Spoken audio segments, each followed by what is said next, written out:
Hello, welcome to today's presentation about LinkedIn company pages and LinkedIn personal profiles. First, we will go over LinkedIn company pages in much detail. We'll discuss almost all the free availabilities that you have as a business and a few of the premium ones we'll touch upon. And then we will go over to the personal profiles, but there we'll stay a bit more superficial. We'll give you a view of the basic features and touch upon a few of the other ones, but it's much too broad and complicated to go into much detail about everything. So first of all, company pages. When you visit a company page as an outsider, you can see either 5 or 6 tabs. Those tabs being home, about, posts, product, jobs, and people. Why is product between brackets?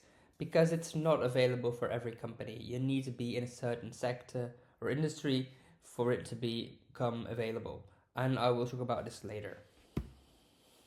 So a homepage. Homepage, of course, is the most important page. It's usually the first page that people will view when they visit your LinkedIn business page. And these are all the available sections that you have on a LinkedIn business page. Header, overview, call to action, featured posts, but also normal posts, the link to the product page, past and upcoming events, recent job openings, but also people highlights, premium highlights, and newsletters. Some of these you can configure, some of those are automatic. But let's start with the header. The header, of course, is the first thing that you're going to see. And there you'll have your profile picture, your name, your tagline, the background, and some buttons. The background is maybe the first thing that people will see because it's the largest amount of space, the largest visual, so it has to be on brand. And maybe include a message. The next thing that they'll see is your name, and your name, of course, is pretty straightforward, but you might not think about the URL as well. So when people visit your LinkedIn company page, they will go to linkedin.com/company/ the name of your company, hopefully, but if it's not available, it might be something else. And just try to keep that as easy as possible. Because if you make that super complicated, no one is going to remember it or no one will be able to find it on their own. Then the next thing is a tagline. Tagline has to say what you do, what makes you different, who you do it for, just clear and concise. And at the bottom you have messages and custom buttons.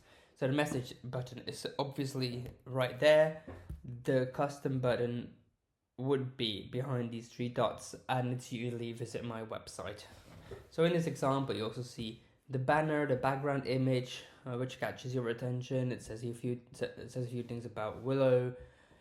The avatar grabs your attention. Then we have the tagline here, the people that work here, and then a little something about featured users that's related to the product page. Here's another example. Background that catches your attention, a tagline that says a bit more about the company, and then behind the 3 dots there is also a link to the website. So when you scroll down, the next thing you'll see is an overview, which is a summary of the about page. Nothing that you can configure here on the home page, but something that you configure on the about page. And then below that, there is the option to have a call to action. The call to action looks like this. So there's a title here, there's a subtitle, and there is a call to action button. The call to action button is limited to 4 predefined buttons. So the 4 options are contact sales, request a free demo, get started, and start free trial. Of course, you're going to pick the one that's the most suitable in your situation. Below the call to action, you can choose a couple of featured posts. I recommend 2, but you can also pick 3 if you like. And I recommend you to update them regularly. You don't want it to be out of date. Ideally, you put something there that's one of your best performing posts, or maybe an important update, an important milestone, the launch of a new service or product, when you've been in the news. Those are all good examples of posts that you can put as featured posts. And then below that, you will get a list of your most recent posts, which is automatic. Here's an example of some featured posts for Willow. So as you can see, we've got 2 here, and then one more that's outside the screen, which would be the third option. We chose a news article and the launch of a new feature. Next section on the homepage is the products section. The products section gets populated automatically as well via the products page. What's interesting here is that it's only available for these industries. So B2B software, computer hardware, financial services, insurance, education, healthcare, and pharmaceuticals. When you create a product, people can add this product as a skill. So this is rather interesting. If you manage Willow at your company, you could go to Willow and then select the product, and you could add Willow as a skill that you have, a skill that you use. Next section on the homepage is the past and upcoming events. This is also selected automatically based on the events that you have created via LinkedIn. For example, the link to the products page right here and right here. And we have some examples of events, past and future. Then we're going more towards the bottom of the page where we have recent job openings. Again, this is only for premium subscriptions and only available there, of course, if you have recent job openings. Then the people highlights is something that you cannot configure at all. But sometimes when you visit a company page, you might see some people there that are from your network and that work at that company. Finally, last 2 things that you can see on the homepage are the premium highlights, which are of course only for premium members. And then at the very, very bottom, there's the newsletter. The newsletter is of course only available if you actually have a newsletter. But it's a very interesting thing to have, because once you create a newsletter, it sends a notification automatically to the people that follow your newsletter or that are subscribed. And we see, for example, at Willow that people subscribe to the newsletter every week, even though we only publish 1 per month, and we haven't even published one for sometimes in 2024, from almost the entire year, we did not publish newsletters, but people still kept signing up. So this is a very nice asset to have on your LinkedIn business page. Here are some examples of the recent job openings and what a newsletter looks like. So you've got a very short description and of course a subscribe button. And then you wonder, how do I do all of this? So it's pretty simple. When you click on your business page on the left side of LinkedIn, you have all these options: dashboard, page post, analytics, blah blah blah. Most of it you can handle from edit page. So when you click edit page, you have all these options, which are not in the same order as we've just discussed, but they will still, here you will still find everything that you need. What's not here is the products, the events, and the newsletters, which have their separate section to be managed. So to create a newsletter, you go to create, which is right here, and then you choose publish an article. Once you're on the article page, you go to manage and then create a newsletter. If you already have one, you can select a newsletter from here or from here. Next part of your LinkedIn business page is the about page. Just 4 sections, but a very interesting one to have a look at, because most companies only have the overview and locations, while workplace policy and commitments might be just as important or even more important, especially if you're looking for new employees. So what goes in the details? It's the overview, it's the longer text, it's the only place where you can write whatever you want. However, I would recommend you to keep it short, snappy, interesting, tell people what you do, who you do it for, and add some social proof. Just try to convince people, tell them what's in it for them, maybe tell a story, make it attractive for them to read. Then you can also add the website URL, a phone number, choose your industry, which is important if you want a product page, and then add some further information about the company size and the type of company, the year it was founded, and also you can add 20 specialties of your company which are free to choose, so you can just write anything you want there and they will show up on the about page as things that you do. Here are some examples. So just a text that's broken up into different paragraphs. They're not too long. Link to the website, industry, company size. Some extra information that's interesting to have for people that are looking at your company. Then the next thing is a workplace. So every workplace sticks to one of these 3 policies, right? They're on-site, they are hybrid, or they are remote. Here you can choose what your policy is, then describe the policy, and add a link to your website with more information about it.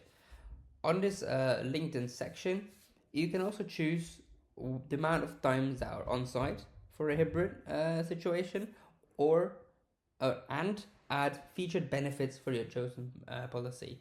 There's a list of like 28 benefits per type of policy. They are different per type of policy. You can choose 3.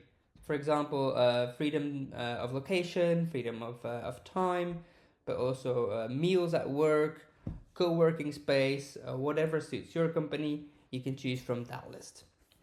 And 2 more options that you can complete, but you don't have to, are location-based, pay adjustments, and vaccine policy, which of course is related to COVID, which is way behind us now. If you don't complete them, they won't be visible on the page. Here's an example. So there's a hybrid workplace, short description, typical time on site is 2 days per week. The rest of the time, I suppose, work from home.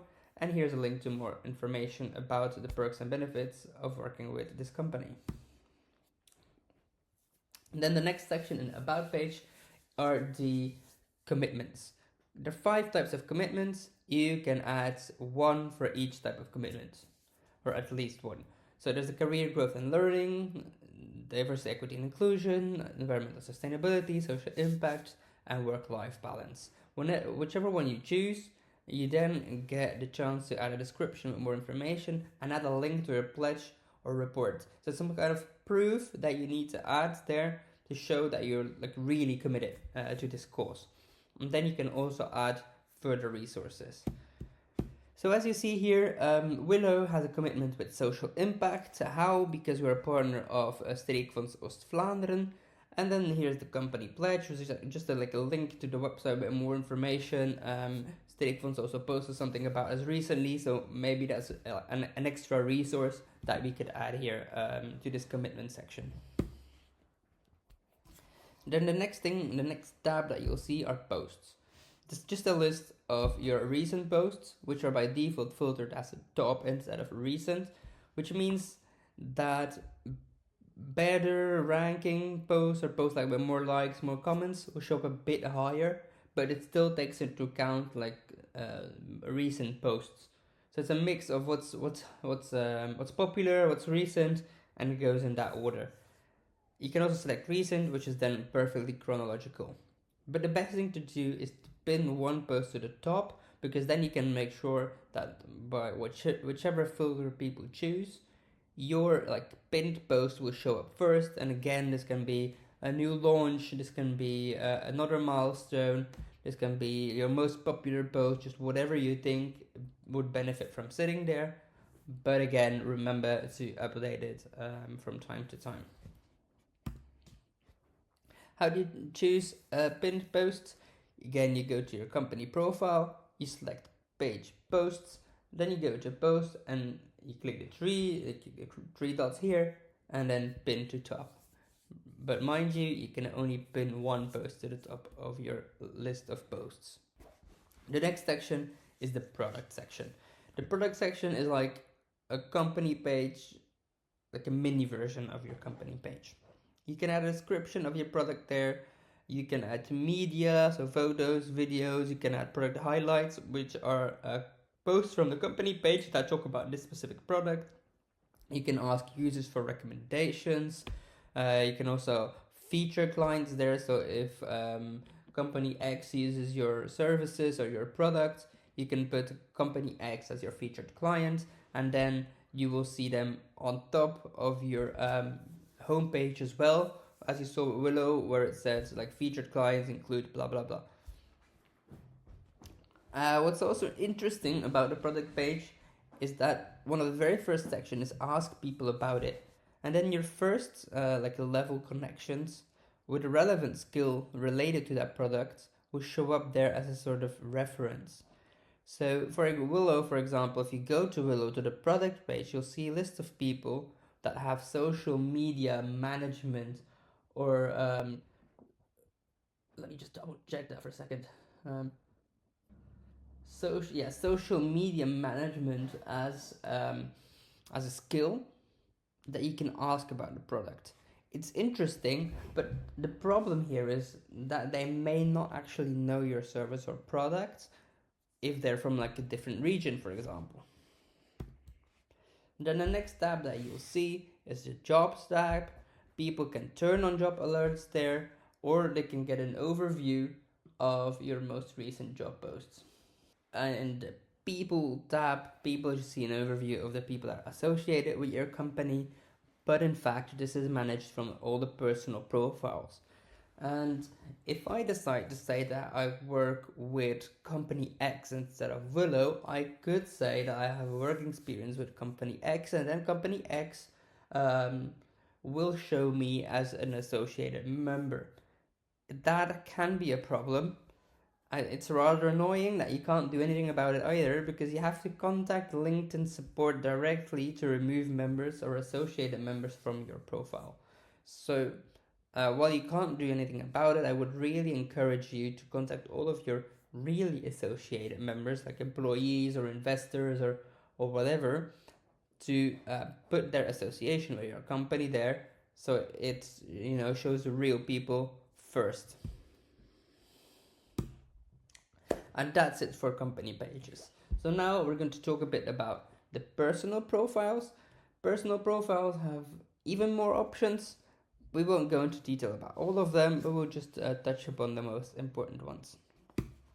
So first, an overview. When you go to LinkedIn now and you click on your profile, then you have the option to make things a little bit better. It will typically say three things: add profile section, enhance profile, or resources. Enhance profile sounds like the option that you want to click, but it's actually a link to buy a premium subscription, so you want to click add profile section instead. And then LinkedIn will give you three types of profile sections: core, recommended, and additional. As a core section, you can add education, a job position, your services, a career break if you have taken a career break, and then skills. The recommended sections are featured posts, license and certifications, projects, courses, and recommendations. And then finally, you can add additional experiences or additional sections such as volunteering, publications, patents, honors and awards, test scores, languages, organizations in terms of being a member of them, and causes. The causes are a default list of about 20 causes such as kids, sustainability, social inclusion, etc., that you can pick and that then show at the bottom of your profile of things that you support. So first of all, when you go to your LinkedIn personal page, you'll see the header, right? Same with the with the LinkedIn page, you'll have the header, what catches the attention, it's your image, it's your name, it's the background image as well, because that takes up the most space of all. So what should you do with the background image? Make sure it has like a positive vibe, a positive message. If you're an employee, maybe you want to link it to your company. If you are a solo business, then you want to talk about yourself, your own authority. If you're in sales, then you want to have a sales message there, so like it'll really trigger something in people. There are different options, so just make sure it looks professional and it links. Maybe it's linked to your company. It's also interesting, of course, in bigger companies if everyone has a similar header that's visible there. Then under your name, you'll write a tagline. Your tagline could be your job title, the company that you work for, but also what you do, who you do it for, and how that helps people. And then LinkedIn also used to have top voice badges. They're discontinued now. At least the golden ones that you could earn. The blue prestige ones, they are invite only. And then you will also see on the profile the company logos of the company that you work for via your work experience. So just make sure that the company that you want to be seen in the header is the most recent one or the active one, because you could be working, of course, for one, two, or more companies at the same time. Then you should also not forget to add a button. In contrary to like the LinkedIn page, the button to your website can be visible right from your profile, so that's maybe an opportunity that you don't want to miss. So here's an example of my colleague Floor.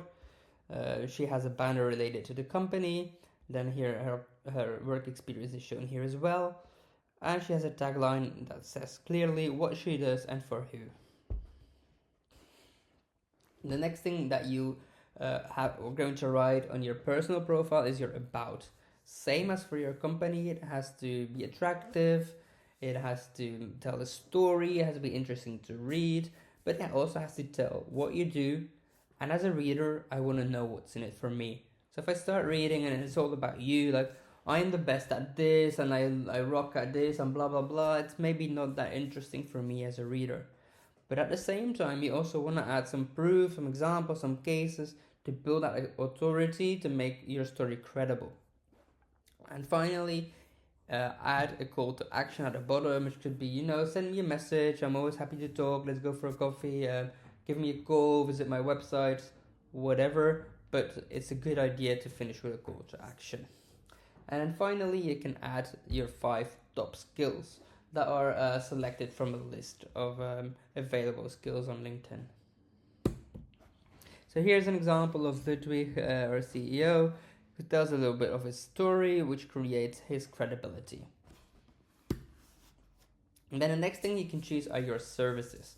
You can select up to 10 services, even although I would recommend to choose maybe fewer services unless they're like closely knit together into like one clear group.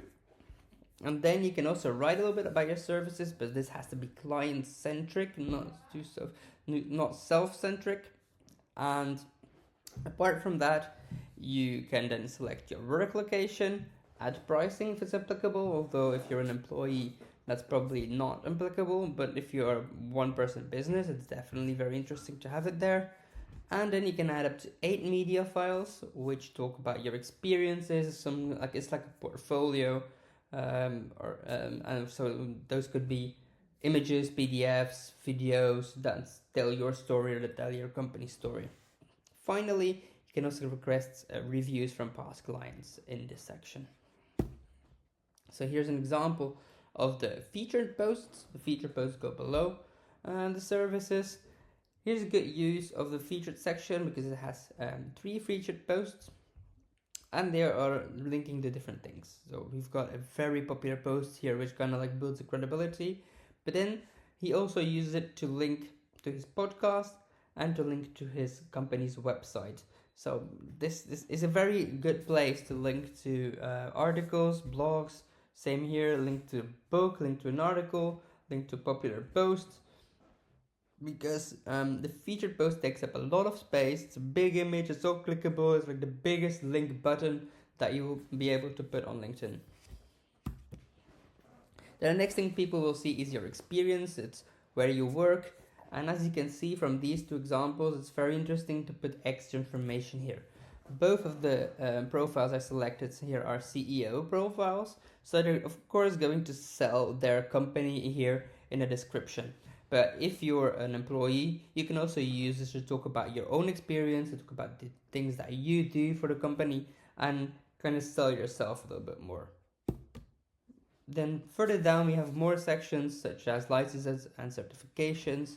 As you see here, there's a button to show credential, which means that you can't just put this license and certification on your profile because it has to be linked to like something real. You can also add your skills and make sure that you get endorsed by people that you know because this adds credibility to your profile. You can then also add projects. For example, I added some side projects that I have, like a podcast, and they show it can be a link to your skills. So they show what you're busy with. They can link to your project. It's not super important, but it could be a conversation starter, for example. And the same for volunteering. Could be a nice conversation starter. It shows things that you do and maybe connects you with other people. So it's a good place to just add some extra information about yourself.